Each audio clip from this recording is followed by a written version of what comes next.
Ladies and gentlemen, hailing from Cleveland, Ohio, I give you BVO. Oh, we boxing? Yeah, we boxing. I need that belt like it ain't no other option. So we punching and weaving and blocking. Defeat ain't an option. Let them know. Shoot a video, put it on BVO. Let them know. Every time I punch, it's a heavy blow. BVO, bound to hit like bricks cause it was set in stone. Let them know. I ain't getting body, but I'ma hit this flow. Yeah, way more than a show. This is BVO.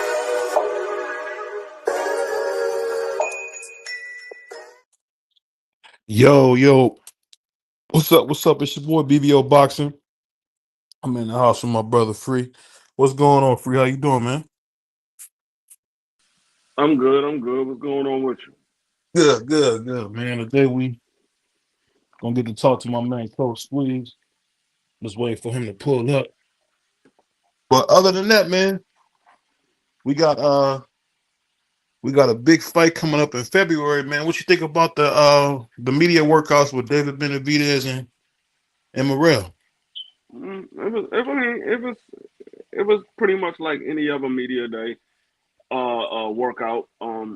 I mean they ain't show too much. They just pretty much hit the pads and show some different footwork and stuff like that. So I mean it was pretty cool. Yeah, I'm definitely excited to see the fight. Um, I definitely think at this point, I just can't wait to get it over with because you hear them talking big stuff. I just want to see who does what to who. What Yeah, about you? yeah. I mean it's a lot on the line. Uh, these are two of the best young fighters at that weight class. Um, so we're gonna see who's gonna reign supreme between the two guys. But it's definitely gonna be an entertaining fight. So, do you think this fight will tell us who's the best at 175 outside of the big two? Uh, no, no, because it's still they. I mean, they only fought one opponent at 175, and neither one of those guys were considered um the best at 175. I mean, they were some good fighters at 175, but they wasn't considered the best at 175. So nah, it's not going to prove who's the best outside of the big two, but it will give you a look at what they can who's the best between the young upcoming stars at 175 because you got Bivol as a young guy and then you got these two guys roughly 26 years old. So these are the two young stars. So it's telling about that. Hmm. Yeah.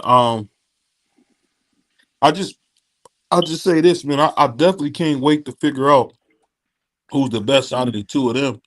But I think people gonna be surprised because what I hear, I think David Morrell is gonna try to get in there and box. So I don't think he's Uh, coming to try to like knock nobody out. I think he really gonna get in there and box his tail off. I guess yeah. I'm not so familiar with him, boxing because everybody I seen him fight, he was destroying. You know what I mean? So No, when I I mean he boxed everybody. It's just um they couldn't get out of the way of his punches. I mean, that's what David Morrell is known for. He's known for being a boxer puncher. He got good footwork. He got decent hand speed. He got decent defense, and he got great power. So I mean, that's what he's known for. He's known to be a boxer, and so I think that is his key to victory is not getting into a fight with David Benavidez and pretty much making it easy for David Benavidez, but actually make it a boxing match. Make David Benavidez has to do stuff that he's not really comfortable doing. Now, I mean, I understand he works on some things, but he's not known to be a boxer. David Benavidez is more of a come forward fighter. salute the ace. I think the only thing I'm kind of shocked on is just to hear uh, David Morrell really trying to do so much trash talking, which is great. But I'm just wondering, is he nervous? Is that nervous energy, or is this his natural personality? So that's the one thing I could say. I'm kind of wondering, what is that, just his natural personality? Because I think he just seems really juiced up for this fight, man. It's kind of exciting to see him this excited. What you think? Um, I would Salute, say man. it's somewhat of his personality. I'm not gonna say because he never really had to trash talk anybody because nobody really went back and forth with David Morrell. Hmm.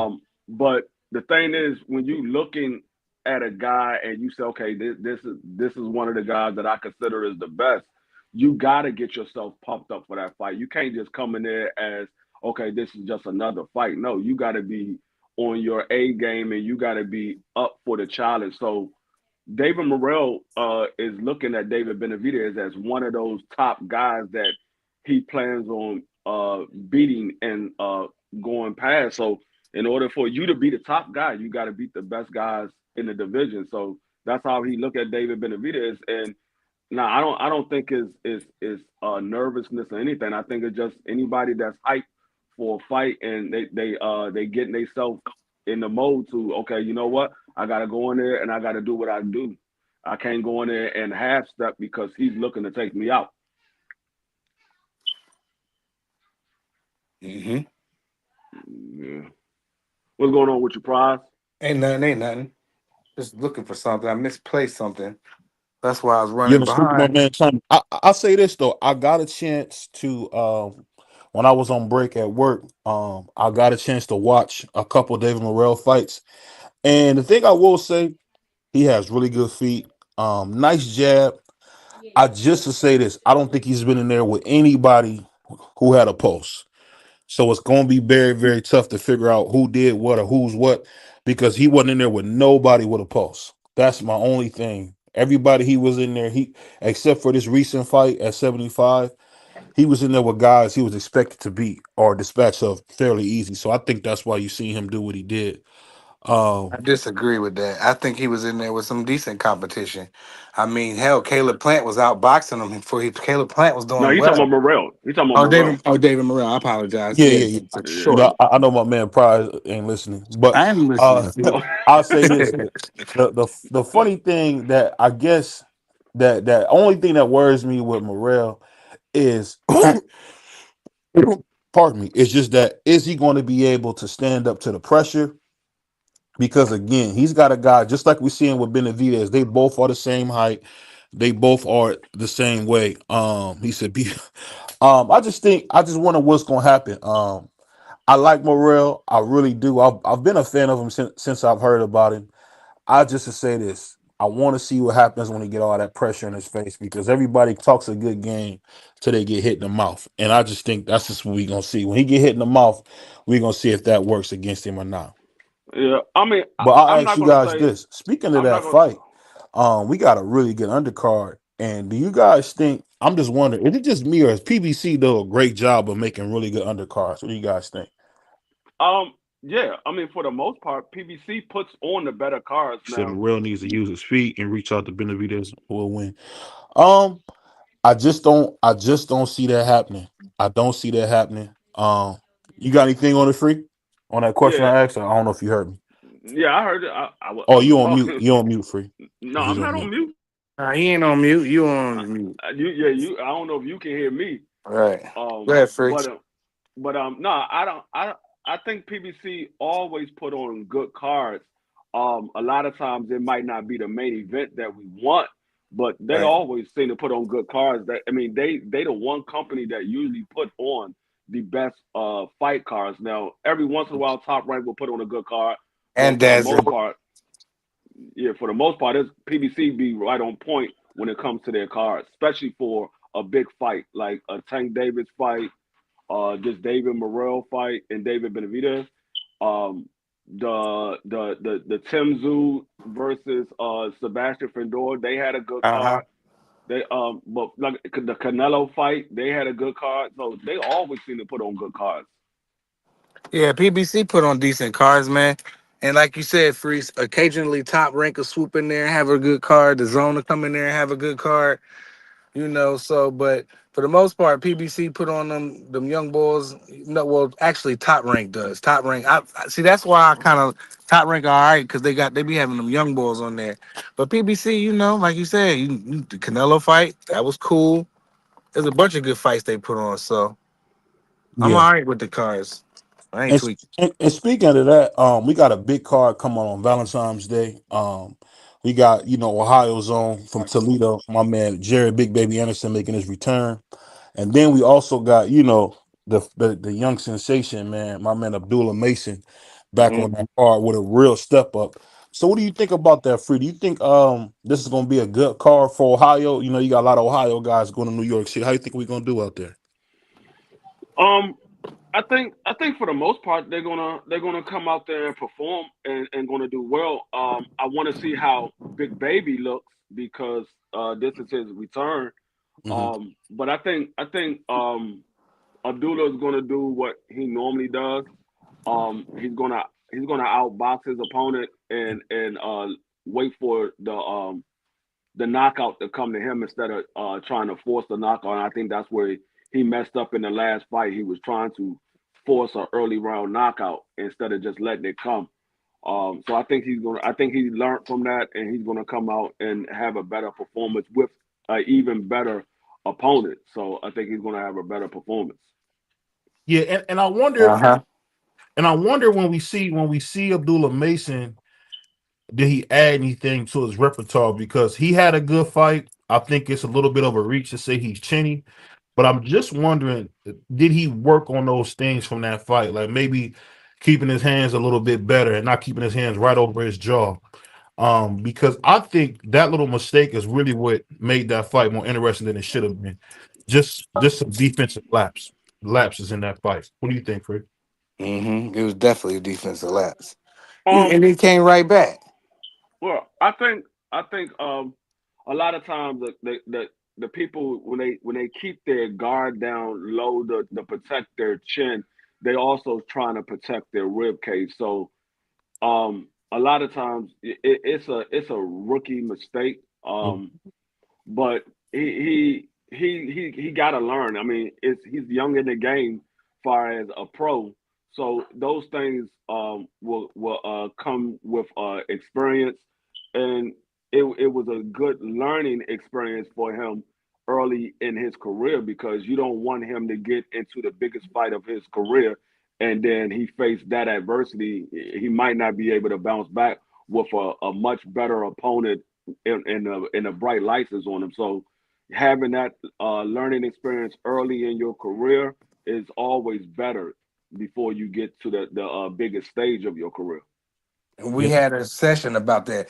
We had a whole segment about that, about how, and we talked about this already, like how he went down early is better now than later. You know what I mean? So he went down. He wasn't hurt at all. I think it was just more off balance than anything. You know what I mean? Just like jumping in. Just he need to calm down a little bit, let it come to him. But he wasn't like brutally hurt badly, wobbling all over the ring like Fury was or something like that. It wasn't nothing like that. There was all flashes, and I'm sure he went back and looked at it, him and his team, and they're gonna look at it and they're gonna say, all right, we can't do that. We need to take it a step back and then be more accurate and do what we do. And he'll be fine. He's young. yeah. I think the main thing with Abdullah is it's always good to know that you can go to bed. Um, I think sometimes when you people fight. The hard thing to do is to understand that you are not invincible. And I think no matter what, every fighter is trained to have in a psyche that they're invincible, that they can't be touched, or they're going to, or they just some type of impregnable guy who just cannot be, nothing can happen to him. And I think that armor came off of Abdullah Mason, which is really good. Even though he wasn't able to articulate what he felt or what happened, I think that he learned. I think his dad is doing a good job. Dad is really one of the up and coming coaches that we see in boxing, like a Brian Norman Sr., like a Bernard Hackett. These are the young coaches in boxing who are trying to make their name and doing what they can to kind of help their children get to the next level. And I think that this would be a good learning experience for Abdullah Mason. But the thing that we got to do is we do got to say that even though Abdullah almost went to bed, He did something very similar to a guy who was young at the same time, Ryan Garcia. He got off the canvas just like Ryan Garcia did against Luke Campbell, former gold medalist, um, and proceeded to knock him out. So that in itself is good because when you knock somebody out, it's almost like having a hit song. It wipes away everything. But I think we do have to be careful at giving Abdullah Mason too much credit too early because that can create a big head because these guys are listening. And contrary to what you believe, the fighters hear what's going on. They hear all the hype and all the hoopla around them. But I just want Abdullah Mason to stay focused because one thing about Ohio fighters, there's been a constant tendency for guys to make a little bit of money and lose their mind. And I'm just hoping that Abdullah Mason doesn't fall for that trap. What you think about that, Free? No, I think Abdullah Mason got the right team behind him. I don't think we have to worry about that with Abdullah Mason. His father seemed to keep them focused on the game plan and the task at hand. It's usually those guys that usually have those situations. They have a big entourage around them, Mm-hmm. and Abdullah Mason and his family is a close knit family, and it's just him, his father, and his brothers. It's not you don't see them with no big entourage or anything like that. It's people might say, "Oh, he got an entourage." No, those are his four brothers. There's five of them. Mhm. Those are his four brothers. Yeah, They family. so yeah, so he don't have that big entourage. They all keep each one of them down to earth and humble. Yeah.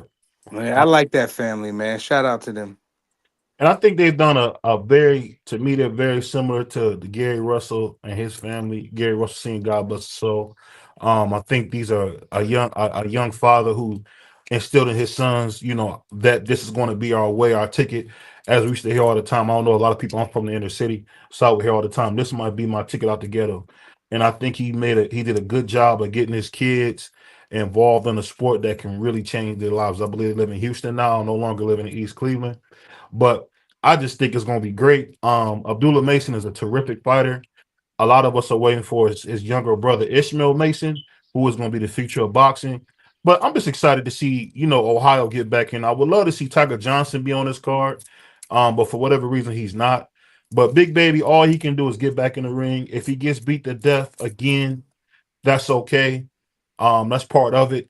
We've seen a lot of guys, get in there and lose, their first couple, lose their first couple step ups. But I think that just like Bernard Hopkins, people don't remember Bernard Hopkins lost his first fight, his first big fight when he fought Roy Jones.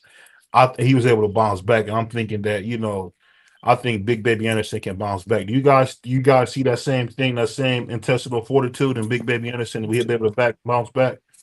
I'm gonna We, give him a chance. I ain't gonna throw him away just yet. Um, but my confidence in him is really low. I don't trust him. But he was in there with a terrific fighter too. So let's give him a little bit of credit. And I know I've been real critical on him, but I decided to change a little bit and try to rate these fighters a little bit different nowadays. So I'm not gonna throw him away off one stoppage. He knew he messed up because after the referee waved it off, he kind of like banged his gloves together in frustration. So I'm gonna get a kid a chance. It's just we got to just see if he wants it. We've seen him break down mentally.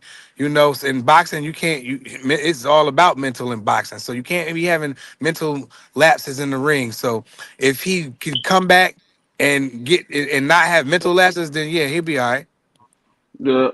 I think he'll be fine. It just depends on where his mental is.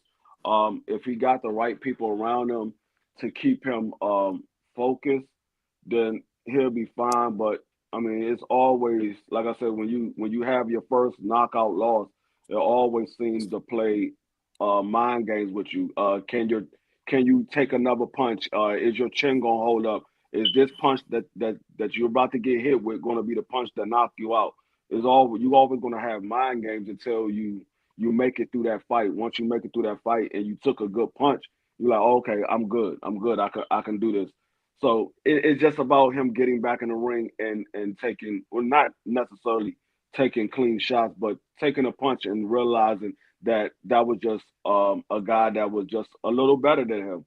Mhm. Um, but I want to speak on Tiger Johnson real quick. Tiger Johnson is another one of those guys I see. He has a lot of holes.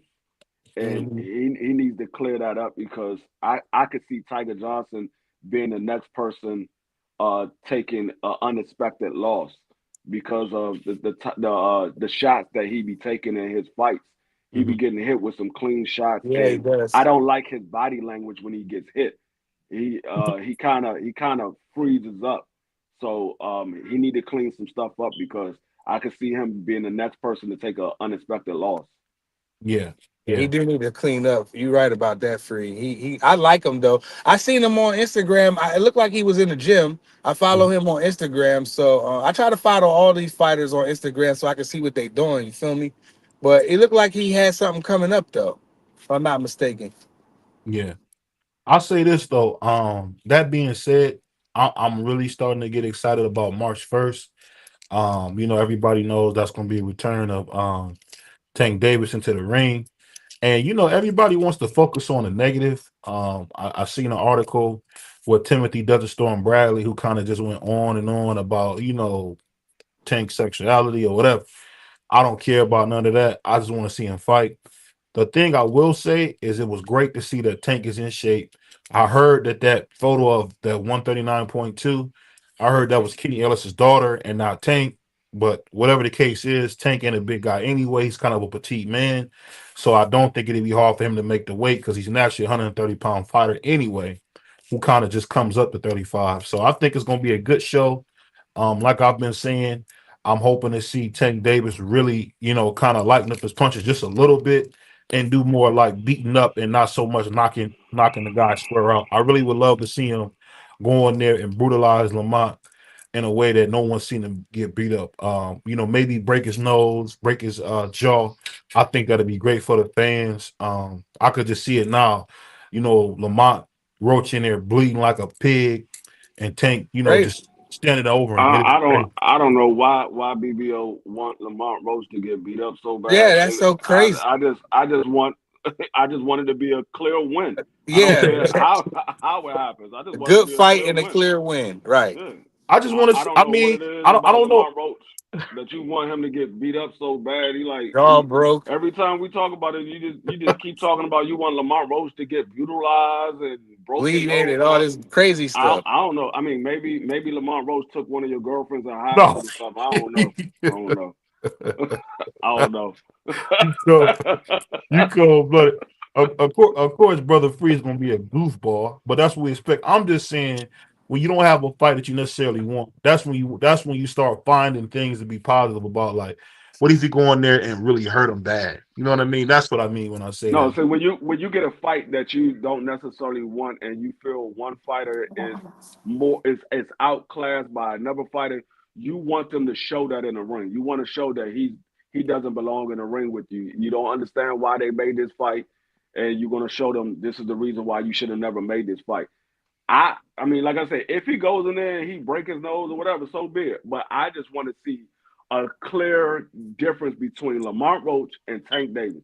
I believe Tank Davis is on another level compared to Lamont Roach, and I want to be able to see the different level in the fight. And the same thing with the Kid Austin versus Shakur.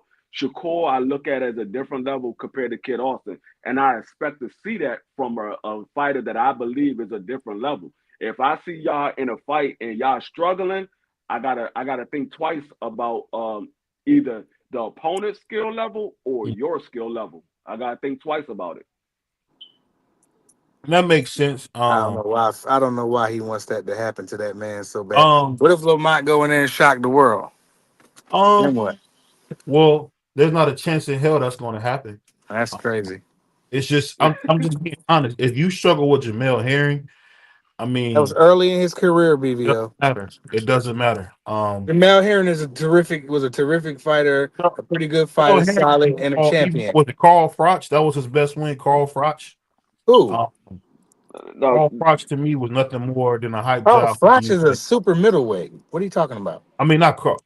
Carl is it Frampton? Hampton? Sorry, Frank, Hampton. Frank. Uh, I know who you're talking about. Sorry, I Frampton. said his name Frank. wrong. What is it? Is it Frank Hampton or something? It's Frampton or something like that. Frampton. Yeah. Carl Frampton. Carl Froch is my dude from '68. Sorry, I didn't mean to say that. You I'm talking good? about my guy Hampton something. Anyway, he was a smaller guy from the UK. That's his best win. And the only reason I say that is because I don't know if you guys remember the Triple G versus Kell Brook fight. That fight was a pretty good fight. Kell Brook did his thing until he didn't. But the part I love is that Gennady Golovkin went in there and really beat the brakes off of him. He broke his orbital bone. I think he said he hurt his ribs. I just like when guys go in there and brutalize him. If it's going to be a mismatch, go in there and hurt him. That's what I want to see. I could be wrong. I'm an old school boxing fan, but if it's going to be a mismatch, go in there and bust him up. Let us know that there's nothing he can do with him. Like I don't know if you guys remember when Muhammad Ali fought my man Big Cat, even though it was after he had unfortunately got into the incident where he got assaulted by the police officer, so he wasn't necessarily the same. But we seen Ali go in there and beat Cleveland to death. I mean, he took his Hey, time and beat him to beat. Say it again. no, I was going to say, you said Carl Frampton is Jamel Herring's best fight. Hmm.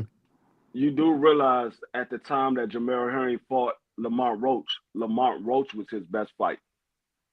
He fought Right. Carl Frampton. He fought Carl Frampton after Lamont Roach. Yeah, but He I'm saying fought he took the title from Carl Frampton. That's why I said that. yeah, that was after Lamont Roach. He had But already what I'm fought saying that's Lamont his Roach best prior. win. I'm saying that's his best win because that's the one he took the title on.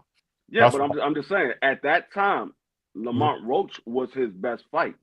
I mean, as far as name recognition, Lamont Roach was his best It's fight. force your core, right? Correct, D3. Yeah, I mean, he has some decent guys on his resume prior to him fighting Lamont Roach. He has some decent guys on And his how old resume. was Lamont Roach in that fight, D3? You're a wizard at that kind of stuff. Like, how old was he? Um, Lamont Roach. That You see educate the now, people.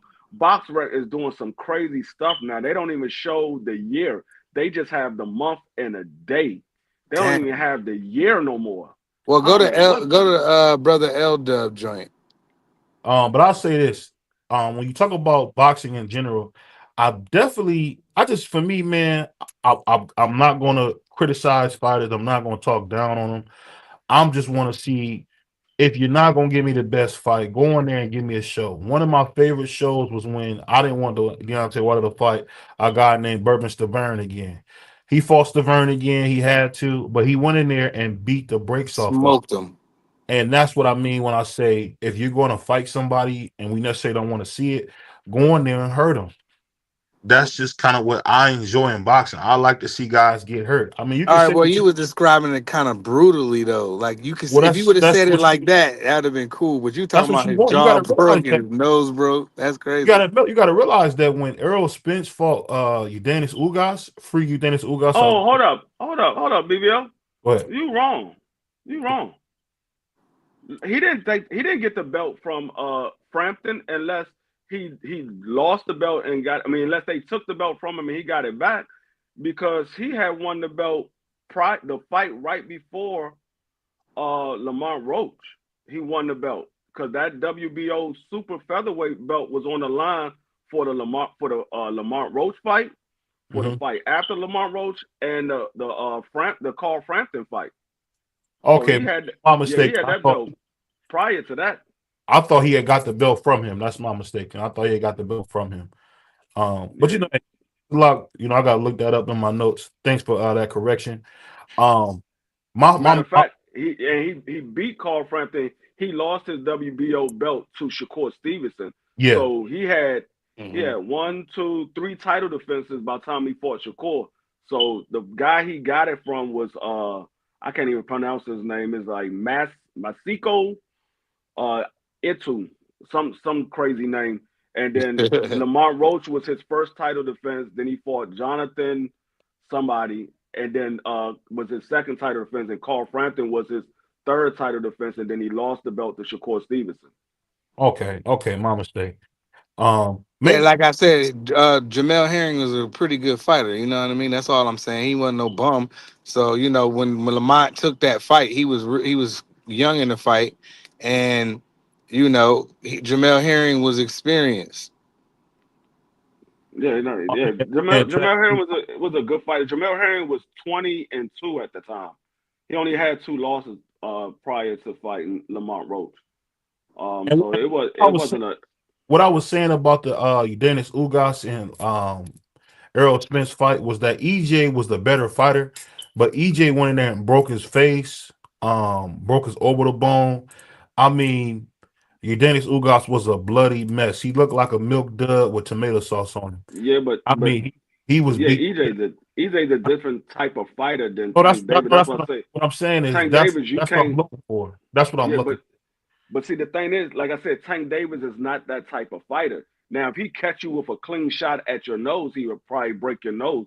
But like I said, usually because Tank Davis is such a heavy puncher, when Hmm. he catch you with a single shot, he's putting you down. So he doesn't really brutalize anybody like that. Like I said, it's a couple of guys where he actually broke their nose or whatever because he caught them with a clean shot in their nose.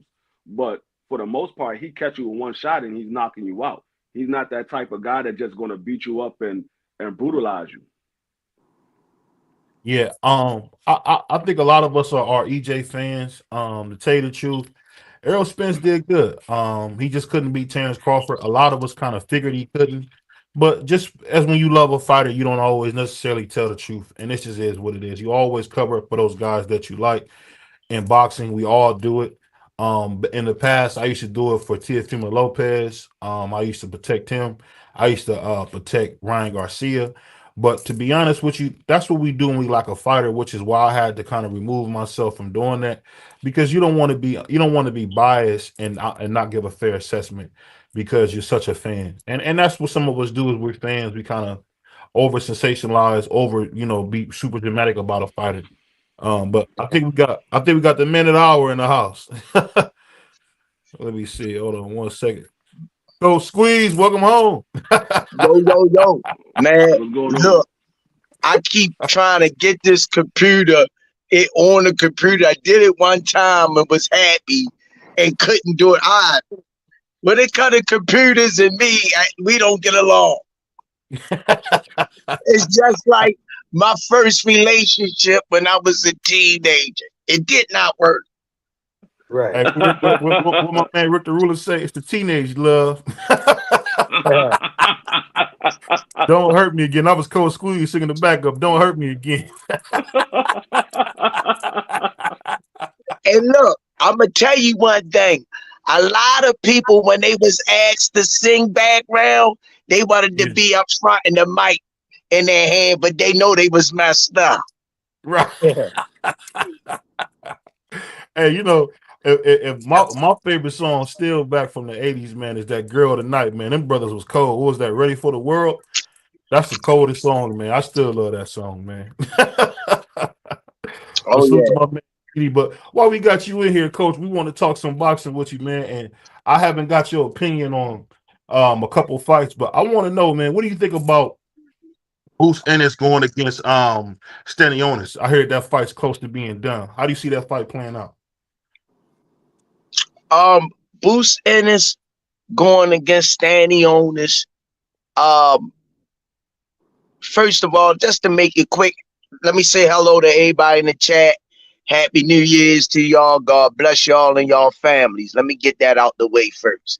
Salute, brother. Um, uh, it's time that Boots step up and get a big name. That's one thing. And Stanley Onis is the name, a good name that he need that the boxing world can relate to and communicate with. And how I see it playing out, um, definitely with Boots getting his hand raised, but in the fashion that he's going to win it in, I need to see him in that situation because styles make fights. If you look at him in the Villa fight, how Mhm. Villa pressed him, he could take those punches in the early part of the rounds, but he finally wore him down, got him out of there because he was there to be hit. The Mhm. question is Stanley Onis going to be there to be hit for him, which we know Stanley Onis is a pressure fighter. Yeah. And that might be a style that's contrary to Boots to be able to open up his offense and touch him the way he want to touch him. So I see his hand getting raised, but I need to watch Stanley Onus a little bit more for me to give you a final assessment. Yeah, because people don't know that Stanley Jonas is almost like the mystery man. He'd be so inactive. He's supposed to be fighting King Virgil Ortiz. Virgil had rhabdo and couldn't, make the weight. But I think this would be a good fight. What do you guys think on that fight? Stanley Jonas versus Boots. I like it. I think Boots needs to do something, and it's a unification fight. If I'm not mistaken, he said he wanted to be undisputed, staying at that weight. So I want that fight, or Brian Norman Jr. It needs to be, Boots needs to be in the unification in his next fight. Yeah, If he didn't want the Ortiz fight at 54 and drop the belt or whatever, all right. So your next fight got to be a unification. And I'm up here. I'm a big Boot supporter. So, but I want to see him in the unification next. That's just it. yeah. I think it's a good fight. I think Stanionis is tailor made for Boots. Um, the problem is, was that a fluke that what we saw against Kern, or is Boots starting to pretty much show himself? So me personally, I think it was just Kern decided to come with a different game plan that Boots was expecting. But Stanionis, he's pretty much fight one single way, and it's pretty much a come forward and try to get you to fight. Stanionis likes to fight.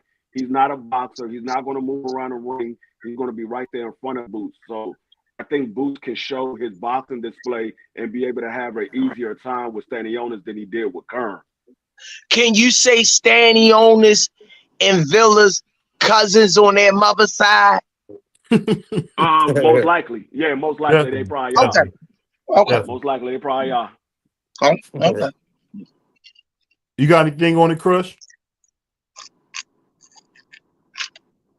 I don't know if my man Crush is I there. don't But see. Yeah, I don't get crushed stuff off. okay. Oh, there you go, right there. I just seen him come back, but oh well. Um, but I'm here. speaking of that, we seen, my one of my guys that I supported, and I think I gotta give you your credit. I gotta give you credit, Coach. He turned out to be a ducktail, like that song, Ducktails. Ooh, my man, he turned out to be a duck. So, what you think about Little Mayweather T.O. showing that he really don't want no real smoke? Did that surprise you? Because it definitely surprised me. What you think, Coach? Because you did call it 2-3 months ago. You told me, you said BVO, he's not that guy. You did call it, Coach. So I got to First get. of all, first of all, I don't call him that. I call him Count Dracula. That's number one. That's crazy. Let's get that clear. Yeah. T.O. hurt himself. To make it short, man, because people drag stuff out when you ask them questions. I'm not gonna do that. I'm gonna keep Mhm. it blunt. T.O. hurt himself by number one, inactivity, management, and then saying all of the wrong things. To be a superstar that you claim you need to be in the sport, it's a Mhm. certain way you need to walk and carry and conduct yourself to be marketable, to be in the conversation of big fights. But that go back to the answer to your question. Um, he showed his true colors. I think he's just Mm-hmm. trolling the game right now. Mm. Mm-hmm. I can't disagree. What do you guys think on that? Seeing T.O. just go from being Mayweather Jr. to just a straight up nobody. What He do you was got? never no Mayweather Jr. And T.O. is a Um, goofy man. Go ahead, yeah, Free.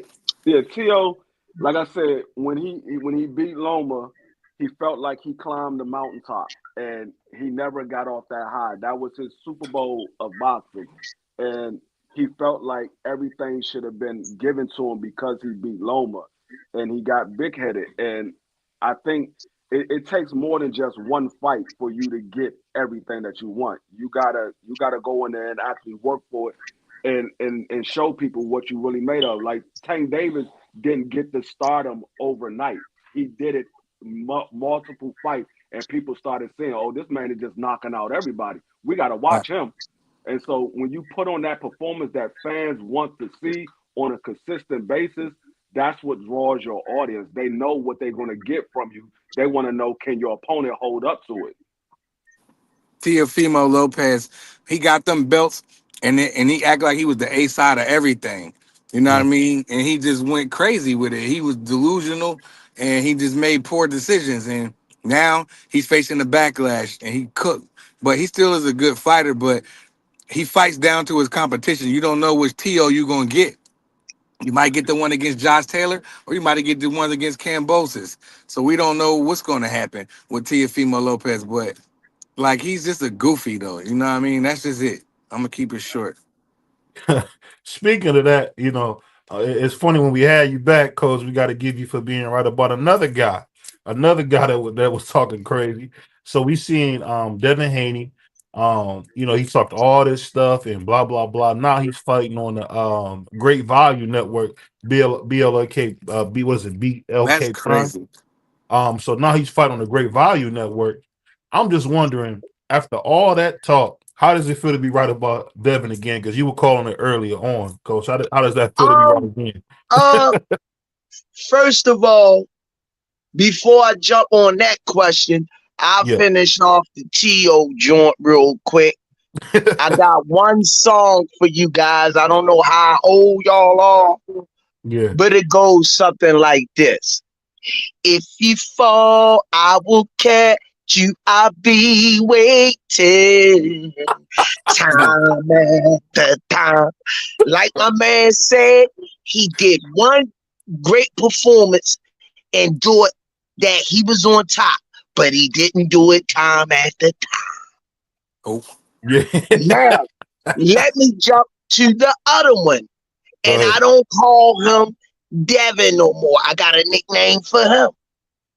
Y'all want to hear? Yeah. Davina Haney. wow.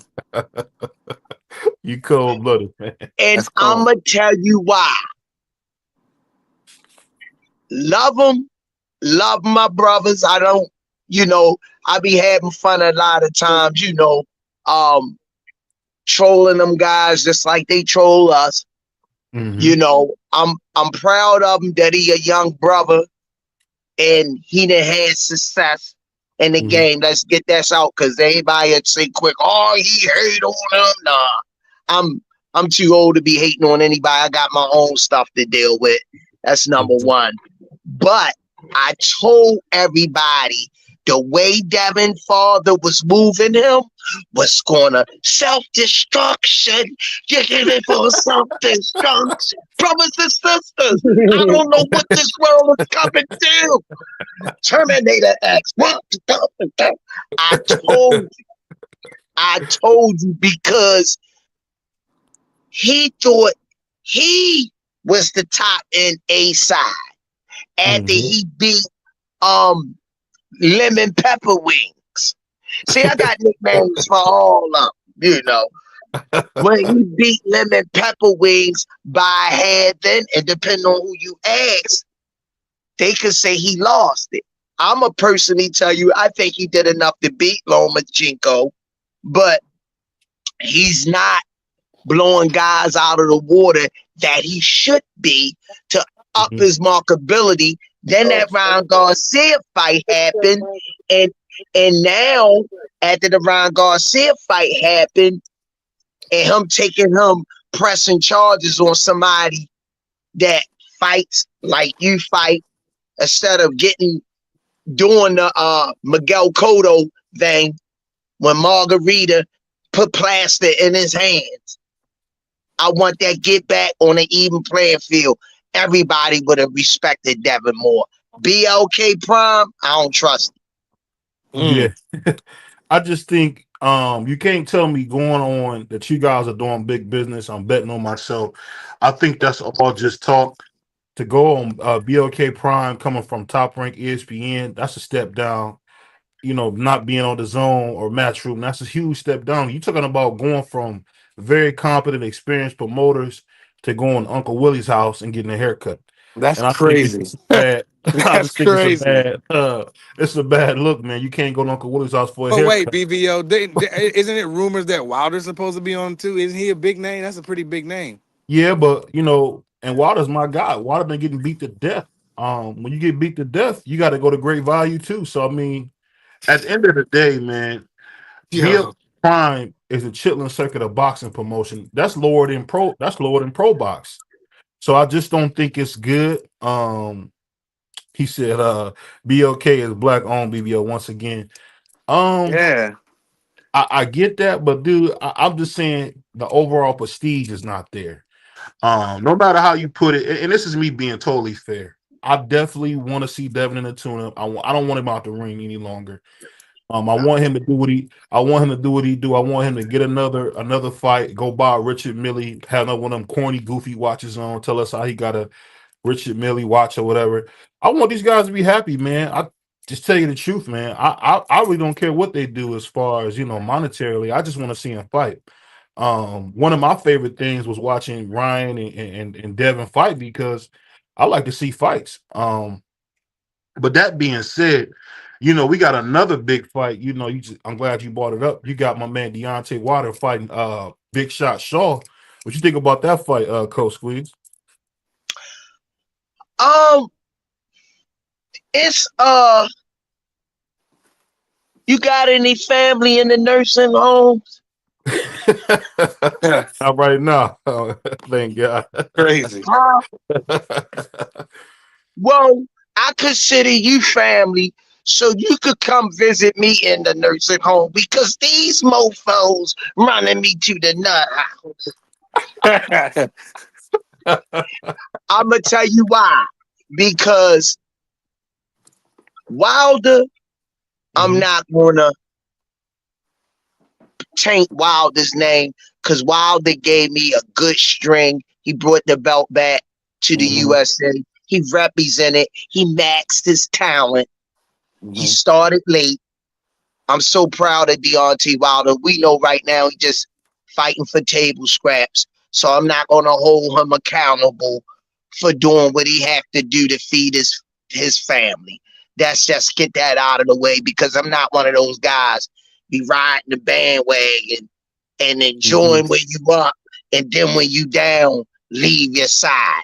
I was not Yeah. raised like that.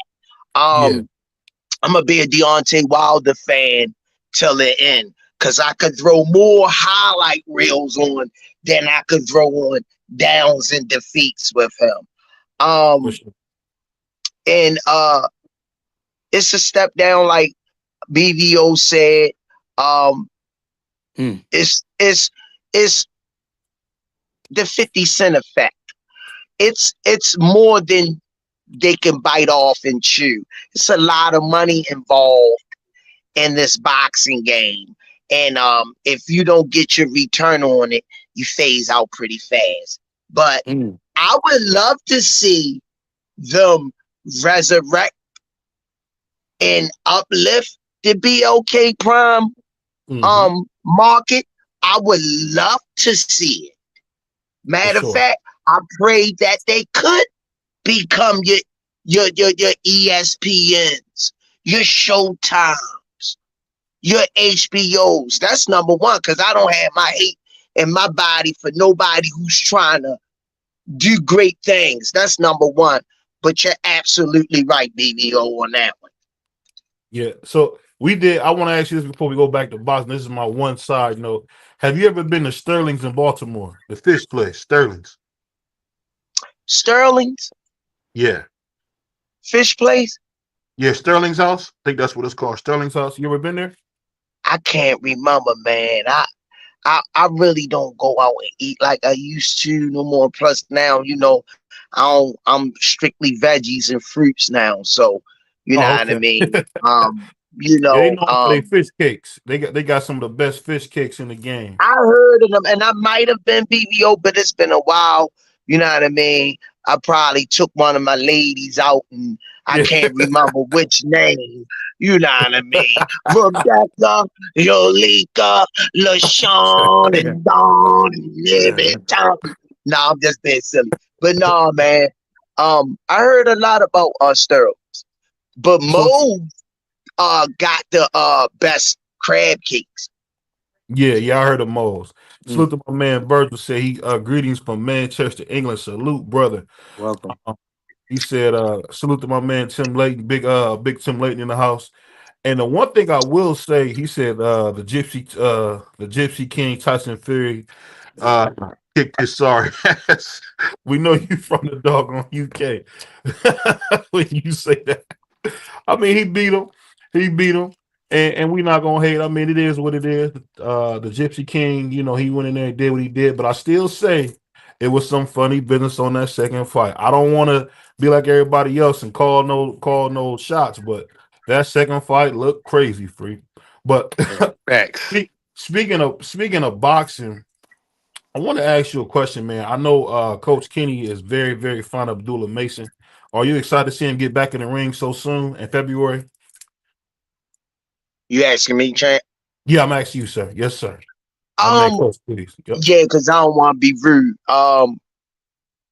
I'm excited to see him get back in the ring. Mm.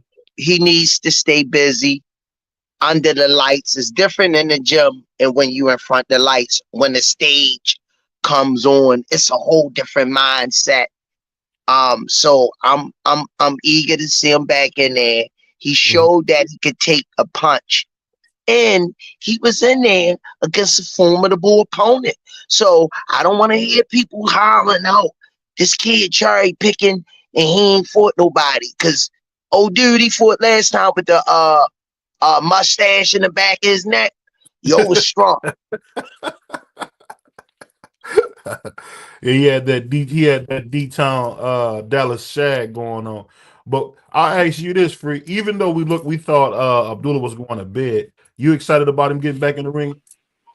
Oh yeah, I'm definitely excited because I didn't think he was about to go to bed. I thought he was in there and he had a couple of minor defensive issues, and he corrected it in a quick in a hurry. He got that man up out of there the following round.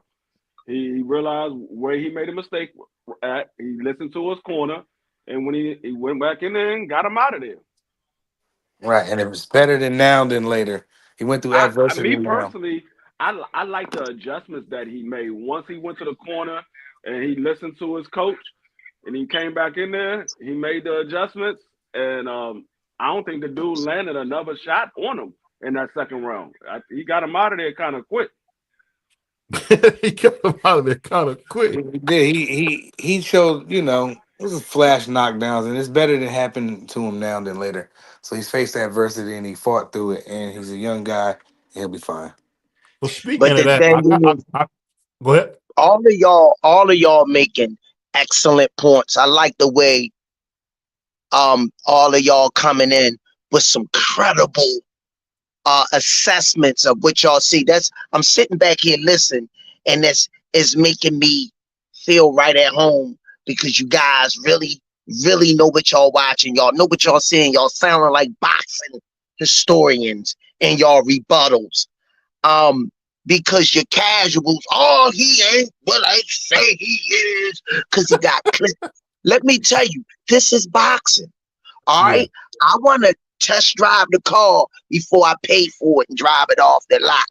That night, I test drove the car, and guess what? She kept starting up.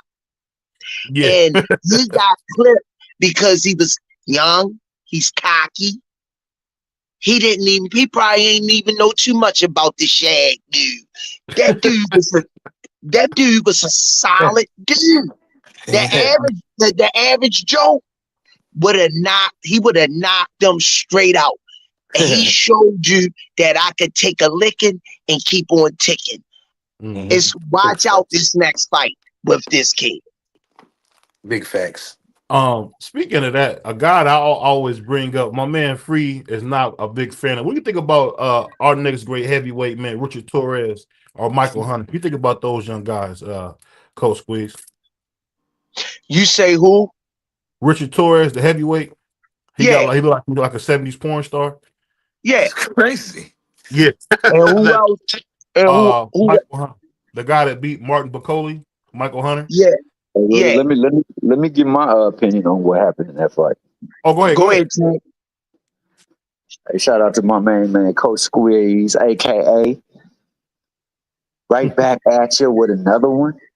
I saw in that fight a lot of things. First and foremost, I saw a true test for him. I saw something that usually wasn't in front of him that was presented to him. I saw how he in turn responded to it, how he rebounded it, and how he handled adversity. But I also saw that he didn't take his time to fill out that person. Like you said, when you test drive it, you want to fill out that car, see what you're working with. And I think in that fight, he didn't realize that people are dangerous in the first half of a fight. And at that time, you can get caught with anything.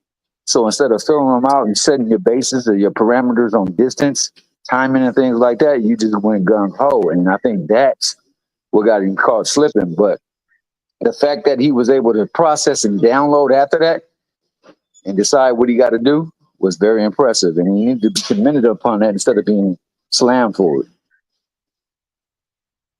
Yeah. Yeah. So I gotta ask you this real quick, Coach Squeeze. We know we got some people in the audience. Before we said, I want to say we're looking to get 3 appreciations. Doesn't matter the number. If you guys want to support the channel, by all means, you can do just that. But I want to bring this up because we got a crazy Cuban. He want to ask you this, Coach Squeeze. What do you think about Andy Cruz? For me, I'm not high on Andy Cruz. I think if Keyshawn get in there, Keyshawn will beat the brakes off of him. Because I seen them fights. I don't know about him winning all 4 of those. I think it might have been 2-2 in my opinion. What do you think about Andy Cruz, though, Coach?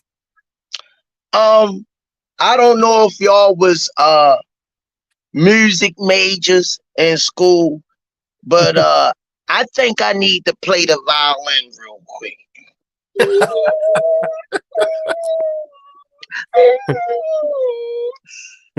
Andy Cruz, and I'm gonna make myself clear, Mm-hmm. still have a amateur fighting style. It's not gonna carry him in the pros. Number one, he's inactive. He ain't active enough. And I'm totally agreeing with BVO. Out of those fights, I don't know how he going, if he's basing beating getting his hand raised on amateur scoring and manifesting in that, he's gonna be in trouble. The professional Keyshawn, like BVO said, I seen those fights, and I don't know how he beat them. That's number one. And number two, Keyshawn and eat him alive. And the professionals, he'll smoke them. And Andy Cruz, he remind me of a knockoff version of lemon pepper wing. You talking about Lomachenko? Oh, that's what you call him on your show? That's what you call him? I'm on your show. I like Lomachenko. But you know what? One thing I will say, and this is something that my man, he's not on right now, but my man Crush the Legend brought up. The only person Lomachenko really beat was Gary Russell Jr. If you start to look at his career, he really is a lot of hype because his only real win is against an old ass Linares. Linares was 115 years old when he fought him, and then beating Gary Russell. I mean, because every time he fought anybody with a post, he got his head beat in.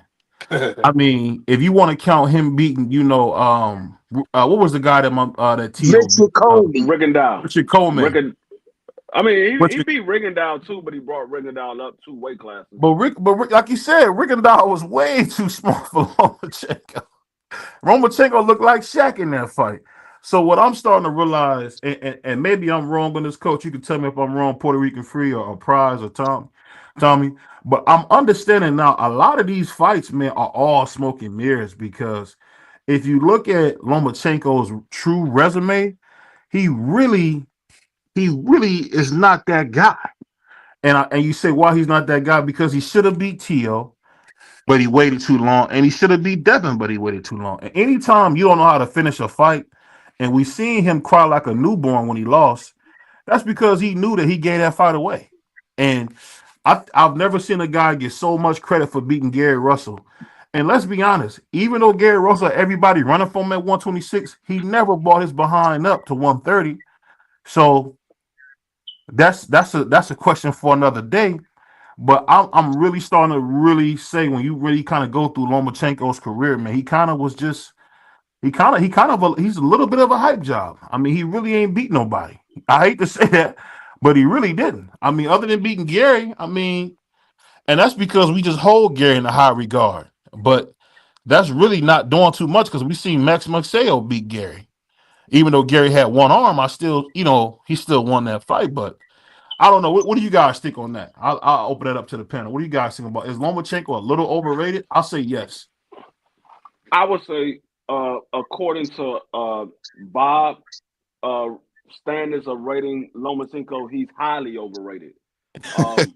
But if you just look at Lomachenko's skill level, um, and you rate him yourself, I would say Loma is a decent fighter. He's a decent fighter. He's one of the guys that belongs at the top of 135 right now. Until somebody beats him. Right now, I think Shakur can beat him. I think Tank can beat him. I think I think Keyshawn can give him run for his money. I think Loma might be able to outbox Keyshawn due to his experience, but Loma likes to give away the 12th round. And if it's a close fight, he's going to give away the 12th round, and Keyshawn can very well beat him as well. But the rest of those guys at 135, I don't know if they're ready to beat Lomachenko right now. Um, I would say I don't know if he's ready to beat Lomachenko last year. I don't know about right now because I don't know where his mental at. I don't know if he's going to retire. He's going to come back. I don't know. But as of last year, I don't think a lot of those guys was able to beat him. I just only think there's only like three that probably was capable of beating Loma, and that was Tank, Shakur, and Keyshawn. Yeah, I mean, I'm just saying when you really look at that resume, and shout out to Crush for pointing this out. Is really, I'm gonna be honest with you, and I usually don't go here with this. I think that Lomachenko was his favorite. I don't think he was ever that guy. I think he was just favored to be something that he wasn't. He said Eddie Cruz beats Lomachenko, both two-time gold medalists. I mean, I give it to you. I give it to you, Tommy. About Cuban Tommy. I give it to you about Lomachenko. I mean about Andy Cruz, but he really is not all that good, man. He almost got knocked out his last fight. He really if his name was Troy, I would call him Troy average. I mean, he's a pretty average guy at best, man. What he did in the amateurs against 17 to 18-year-olds don't count. Mm. Because in the pros, man, he don't look good. He don't look good. You can say what you want, but nothing that I've seen with Andy Cruz showed me he's going to do anything but get his head beat. That's crazy. Let's give him a chance. I mean, well, we gonna give him a chance. He's gonna go to bed. All right, then he goes to bed is boxing. The only problem that I have with Andy Cruz is what Coach Squeeze said. He's a little too inactive. For a guy to be 28 years old and you only got 5 fights right now, you need to be a little more active. You got to be a little more active. You can't have daggone Abdullah Mason having 5 fights in 1 year. He got as many fights you have in 1 year that you got in your whole career. So he got to be more active. And he got to be more active and fight somebody that can actually fight. You 28, not 23, man. No matter what, because I don't think he's 28. I think he might be 30. I don't think he's 28. I think David Morrell, people laugh when I say this, but David Morrell's the only guy I ever seen that came from Cuba that look how old they say he is. Everybody else look as old as hell. I think Andy Cruz is older than 28. I mean, he looked like the old dude. Like if he went to the club, he looked like he would be the chaperone. He don't look like he's 28. I mean, he looked like he's a chaperone. He said, and he just slept Antonio Moran. I mean, Moran is a really good limo driver, but I wouldn't say that's somebody that I would hang my hat on. What about you, Coach? Do you get caught up when guys beat limo drivers, man? I really don't. Um, make it real quick and simple. Um, Janet Jackson, 1985 Rhythm Nation tour. What Mhm. have you done for me lately? Um, he needs to, like you say, be more active. Stop hanging his head on um amateur accolades and Olympic accolades and pick up what you're doing on a pro level. Cause we see all the time, person look good in college, but getting the NFL, he can't catch a cold butt naked in Green Bay. So, you know, we need to see more of you, Andy Cruz, and him fighting a cab driver. If it gets him to where he needs to go to fight the big names, he needs that type of activity at the age he at, and he does look like he about 35 in the face. Yeah, he don't look no 28, man. That's crazy. Hell no. Shout out to my man Thomas Hill. Thomas Hill, what you think about Grandpa Andy posing as 28? Oh man. What do you think about that? I I don't know if mean, my man. if the man say he's 28, I'm gonna have to go by what he say. Ultimately, it's what he do in the ring. We had some flyers that spent some time away from the ring, came back, still was effective even in their olden age. So I mean, I think what everybody has said, he needs to stay active. He needs to get more fights, and he needs to be productive in those fights and like stop living off a reclaimed past. Get in there and I mean, I love the pressure that he puts on Keyshawn. I would love to see the fight. I think we should I have mean, that fight made. see, I'm from the old school Thomas Hill. I remember I used to call people like Andy Cruz a stick rider. I don't know if they still use that Right. term, but I feel like every time he turn around, he want to like make a name off what Keyshawn had done. Keyshawn put that work in. Um, Hmm. a lot of us be talking about, oh yeah, Keyshawn is this and that, but he can fight Tank. Now, I mean, he might get beat dead by Tank, but guess what? He putting the work in. And I feel like when you talk about Andy Cruz, you're talking about a guy who really hasn't put the work in, and you don't get no credit for no work you ain't put in. At least to me. At least to me. Um, this dude, he kind of remind me of that dude from Don't Be a Menace. What my man say, you ain't got no money on the petrol. He remind me of that dude. He's want to see stuff go down. I mean, no, we ain't got no money on the petrol, man. So I just think if we being totally honest, Andy Cruz is really flying high off the amateurs, and I'm surprised. Now you usually in here, Coach D. Free don't play that amateur stuff. I'm surprised D. Free is not cooking Andy Cruz for all this amateur crap because my man Free usually don't play that amateur junk. Salute to my So man Hard for so pulling up. so Yeah, this year, I'm not really gonna get into Andy Cruz. We in January. I'm not really gonna hold Andy Cruz in a conversation unless he fight 3 or 4 times this year. Then I can evaluate him on a professional level. how about this, Coach? If he fight 3 times this year, BVO boxing will donate smoothies to the kids. Oosh. Woo! If he That's Look, fights crazy. 3 times, I'm I gonna, know he I'm gonna just do it. gonna, I'm just gonna mail you the flavors, brother. I'm And, mailing you the and that's my flavors word. because And it, that's my it ain't word. happening. It ain't That's my happening. word. But let me ask you guys this. So when we talk about boxing and we talk about the fights, what we want to see, who we want to see, blah blah blah blah blah. I think the thing that we missing is, what do you think about these young trainers coming up, like Brian Norman Sr.? You got Bernard Hackett as a young trainer. You got Abdullah Mason's father as a young trainer. We think about these young trainers coming in trying to make their name. What do you think about them, Coach? Um, they young to the public, Right. but they old behind the scenes because they've been rolling with their kids since the amateurs. Got you. You know what I mean? On the coaching aspect. Yeah.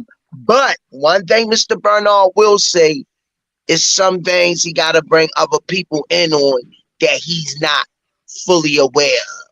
So he Mhm. don't want his son to be exposed to things that is on his end to see, but he's unknowledgeable to catch it. So kudos to Mr. Bernard in that aspect. Right. He do know his lane and what's Mhm. good that he need to get help on for his son, and when he needs to sit back and let somebody else do it. Now, Brian Norman Sr. is a damn fool. Yo, That's you go. You go. Bill Go. Bill Haney 1.20. Oh, you go, man. Because they think being a babbling idiot is going to get their kids where they need to go. But no, what you need to do is make sure your kid looking sharp in his training, making sure your kid on par, being a great manager to your kids, holding them accountable for their craft. Don't be putting your kids out there. You see what I'm saying? Yeah, Don't be that's a good putting your point. kids. Don't be putting your kids out there. Can Yeah, you hear me? yeah, I can hear you. I think Cause I think somebody what you had said. called. I think what you said. I think what you're saying is very true. I just like the fact that you're seeing these younger coaches continue our great sport because like I know, man, you got to put that work in, and it's very tireless work because people don't realize that you actually still hanging out with kids. You got to entertain them, you got to make them laugh, you got to make them feel good when they down. Being a coach, I mean, hell, man, you pretty much a second, a third parent. You know what I mean? Because God knows where I would be without certain coaches. I mean, I still talk about Coach Bo to this day, and him and his wife, Miss Pornell, they did so much, man. They did so much you can almost never thank them for what they did. So I'm gonna ask you this real quick: what gave you that big heart to want to help these children? Because that's what you're known for. Smoothie King comes from you giving the kids smoothies, man. So how did you get that love for the children like that? Um, just basically nice, quick and fast, man. Going off what you said, coming up, being in the rec centers, playing rec football, playing project survival, basketball, being BL, being an athlete myself, remembering remembering what I was when I was young, the things I didn't get and wasn't paid attention to through the rec centers. I want to be that for the kids, a coach, a mentor, a father figure, a confidant, somebody they could come to and discuss things, man. I got so many kids. The parents say they don't know how I remember all the handshakes that the kids come to me. The love that they show me, man. If God called me home today or tomorrow, man, them babies would definitely represent and stand up and say what I meant to them and how I touched their lives. It's so important to me. A lot of people say they don't worry about legacy. To each his own, but that's all you got when you leave here because we weren't brought here to stay forever. For It's sure. your lasting impression, and I want to leave a good one. Now the smoothie program came because I kept seeing the kids coming in there before they train, eating chicken in the boxes, greasy food, getting Yeah. in the ring, spitting up under the lights and the heat. So I said, man, I'm gonna start making smoothies. Mentioned it on the podcast. May she rest in peace, Miss Tanya, John Boy. They were my main contributors. Miss Yaya, Miss Mona. They just start sending stuff to the gym, sending stuff to my job, and shout out to DeWood. because the Wood gave me that name in the chat. He say, I'm gonna call you the Smoothie King. And I just ran with it. Yeah. No doubt. That's a definitely rest in peace to John Bowie, man. Was a great supporter. Um, got to speak to him a few times, man. It was sad to see John Bowie go, but I know he's in a better place, man.